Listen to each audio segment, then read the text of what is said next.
Acustica Audio just released their Fire Filters, Fire the HP and Fire the LP. Now these are high-pass and low-pass filters based off of analog gear. Could these be the best filters ever made? Let's find out.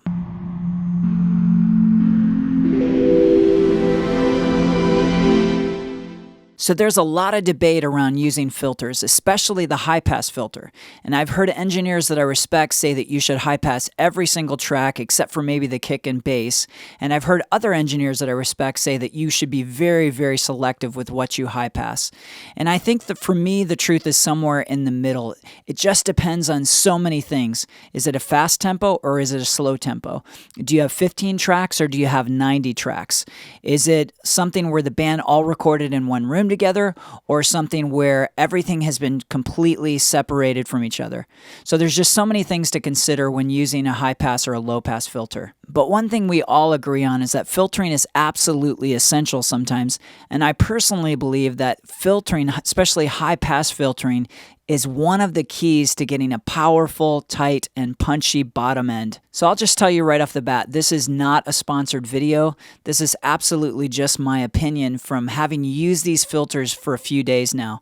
I'm super impressed with these filters, and I'll tell you this, I usually use the FabFilter Pro Q3 to do my high pass and low pass filtering, but it is going to be officially replaced with the Acustica Audio Fire Filters. So let's dive in and I'll show you a few things that I've really found useful with these filters. So this is Fire the HP, and in a minute I'm going to show you Fire the LP, and I should note that these are sold together, they're not sold separately. And so as you can see, it's pretty simple, pretty intuitive controls. You have your slope down here at the bottom starting at 6 dB per octave, going up to 36 dB per octave. It should be noted that when you select 6 dB, that it's a fixed mode. Your modes at the top there go away, which we're going to talk more about the modes in a second. Then here with this middle knob, you can select the frequency starting at 10 Hertz and going all the way up to 6.3 kilohertz. Now, if you look here up at the top, it has a mode selector, and this is really what makes this EQ so special. And I'm going to demonstrate the first two modes on a vocal. So you have the bezel mode, which is the first one, and you have the Butterworth mode. So before we jump into it, the Butterworth mode is going to be a curve similar to what you're using if you're using a stock EQ high pass filter, low pass filter.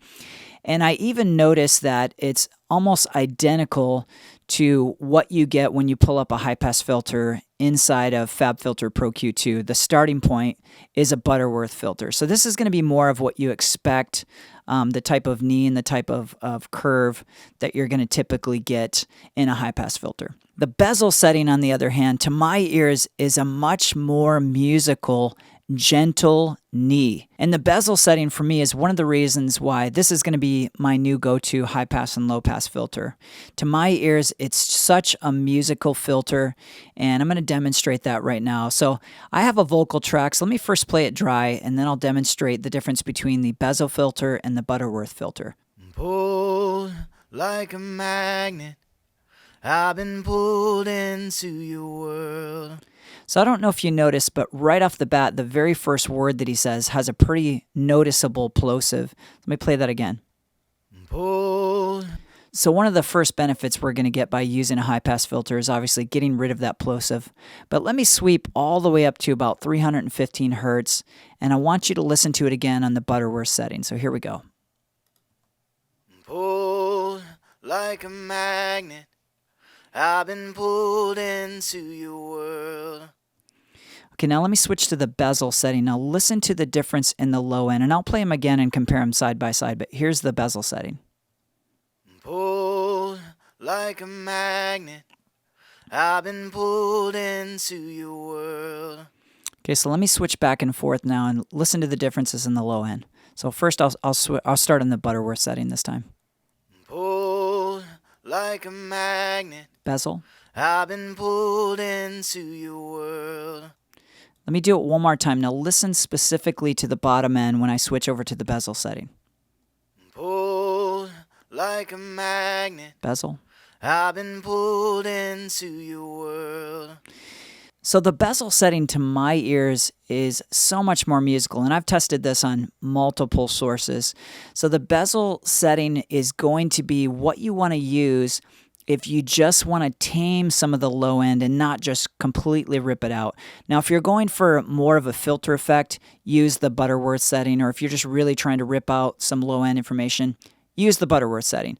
But the bezel setting is a little more musical sounding to me, and it's a lot more subtle, so you're actually just taming lows or taming the highs instead of just ripping them out. And I've really enjoyed using the bezel setting. I've used it on multiple sources this week, and it's almost like a revelation. It's just a different sound and a different way to even use high pass and low pass filtering. You can also use the bezel setting with Fire the LP to tame the highs in a really musical way, and I'm going to demonstrate that in a minute. So the other two modes that you have are the P2 mode and the P6 mode. Now this is peak resonance modes, peak resonance with a 2 dB boost and peak resonance with a 6 dB boost, and these curves are really smooth. And so I want to demonstrate this on a kick drum. So let me first play the kick drum without the Fire the HP, and then I'll pop it in.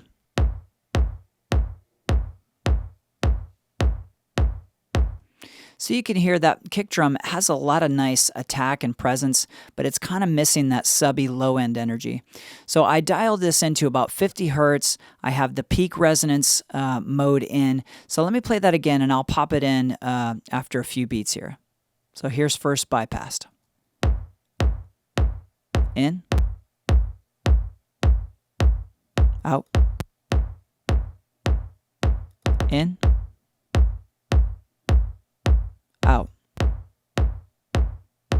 In. So it tightened up that low end so nicely. And this is what you're going to use those peak resonant modes for. Tightening up the bottom end, but it adds that resonant peak at the frequency above the frequency that you set. So these modes clean up your low end so beautifully. And as you can hear in that kick drum, it cleaned up the really low sub stuff, but it added the bump right exactly where we wanted it. And this is why I believe using high pass filtering is a key to getting a powerful low end. What I essentially just did was I shrank the frequency range of that kick drum, and I took out the really low sub energy that I didn't really need, and I added that sub energy exactly where I wanted it. So this is one of the keys to getting a super powerful, tight, punchy bottom end. Next, let me show you this snare drum track, and I used Fire the LP and Fire the HP on this track, and I really think it did some magic on this track. So let me first play the track dry.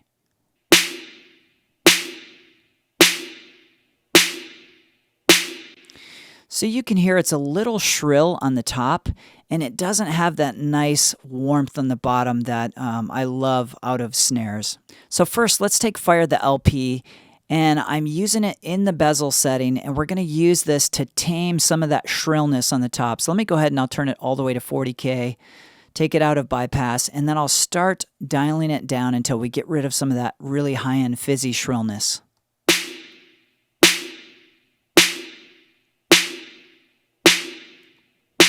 Bypass. In.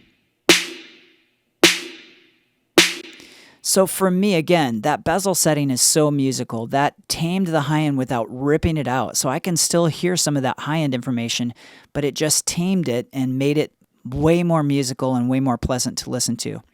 So now we're going to use Fire the HP to add some bottom end to this snare. So I've already pre-dialed this in. I dialed it into about 150 hertz. I've got the slope set to 12, and now I have this one in peak resonance mode 6. So I'm cutting out everything below like 155, and I'm adding this nice bump right exactly where I want it. So listen to the snare first in bypass, and then I'll pop it in. So here's bypassed. In. Out. In. So again, I love the sound of these peak resonance filters. It really tightened up the sound of that snare drum, and it added that beautiful warmth on the bottom end. So now let me play that snare again with both of the filters in bypass, and then I'll pop them in, and I'll let you know when I'm going to put the filters back in. So here's first bypassed. In. out, in.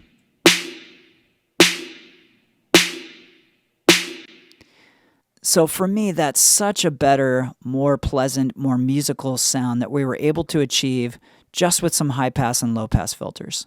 Next, I want to demonstrate how you can use these to create filter effects on your vocals. So I dialed these in earlier. I have both the modes set to P6. I have the low frequency set to about 500, the high frequency set to about 3K. So let me play that first in bypass, and then I'll put the filters in. Pulled like a magnet, I've been pulled into your world. Now with the filters in. Pulled like a magnet, I've been pulled into your world. So there you go, and obviously you could dial the filters in to achieve exactly kind of what you're going for a filter effect. But I actually used these as a filter effect on a song that I was working on earlier this week, and it worked beautifully. Lastly, I want to demonstrate how you could actually use this on mix bus. So let me play this mix for you, and then I'll show you what we can do with the Fire the HP on the mix bus. So here's first in bypass.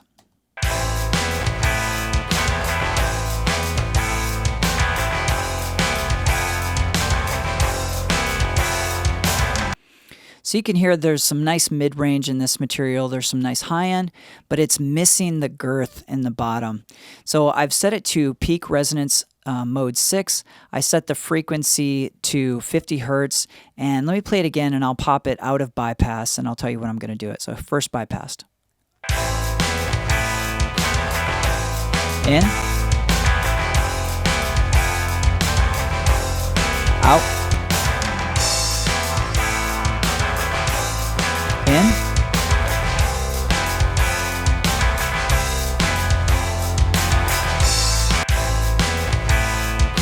Out. In.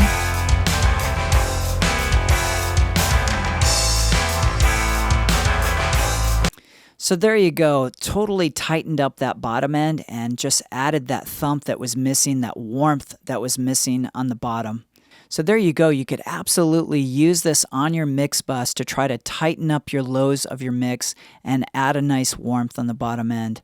Now in some genres this wouldn't be appropriate, but for a song like this, I actually think it worked really well. So there you have it, Fire the HP, Fire the LP, my new favorite high pass and low pass filters. You might think, I don't know if I can get excited about high pass and low pass filters, but the correct use of high pass and low pass filters can add so much to your music, especially if you have a really musical sounding high pass and low pass filter like these. One thing I have to mention about using high pass filters is when you use a high pass filter, you are shifting the phase of your tracks. So there's certain times where you're going to want to be careful to not shift the phase of your tracks. For instance, a drum set, if an engineer spent a lot of time getting all the drums in phase with one another and you're putting a high pass filter on one track, you're shifting the phase of that one track, which could throw everything off. So you just have to know that and be careful. There's a lot of ways around that, but you just have to know.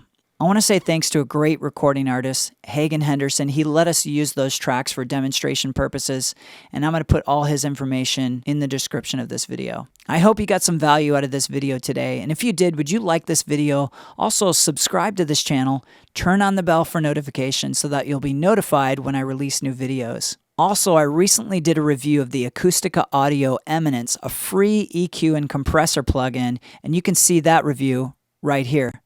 Thank you so much for watching. Have a great day.